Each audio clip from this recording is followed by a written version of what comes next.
မင်္ဂလာပါ K Zee Facebook နဲ့ YouTube Channel ကနေပြန်လည်ကြိုဆိုလိုက်ပါတယ်ကျွန်တော်ဒီနေ့တင်ဆက်ပေးမှာကတော့ရုပ်ရှင်သချင်းနဲ့သက်ဆိုင်တဲ့ English ဝေါ်ဟာရများအကြောင်း Part 2လေးပဲဖြစ်ပါတယ် Part 1ကိုတော့ဒီဗီဒီယိုလေးရဲ့ description ထဲမှာထည့်ပေးထားပါတယ် Okay စလိုက်ရအောင်ပထမဆုံးတစ်လုံးကတော့စာရေးဆရာကို English လို့ WRITER writer စာရေးဆရာမှလည်း writer ပဲWRITER writer စာရေးဆရာ WRITER writer စာရေးဆရာရုပ်ရှင်တကားရိုက်တော့မယ်ဆိုလို့ရှိရင်ဇလန်းဆိုတာရှိတယ်ဇလန်းကို English လို့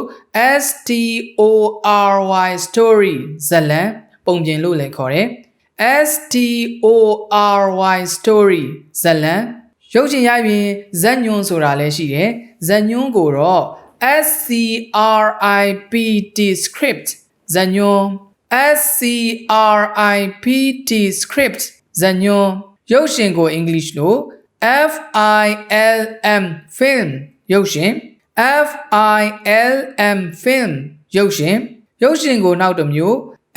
MOVIE movie ရုပ်ရှင်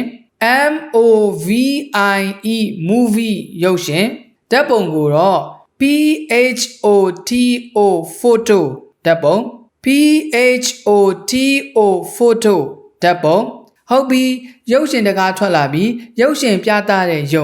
ပ်ရှင်ကို English လို့ CINEMA cinema ရုပ်ရှင်ရုံ CINEMA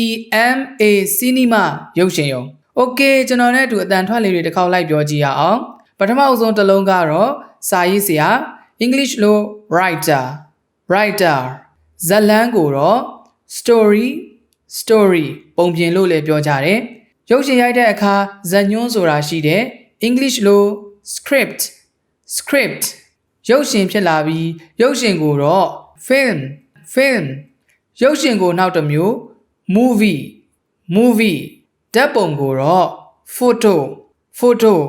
ရုပ်ရှင်ရုံကို cinema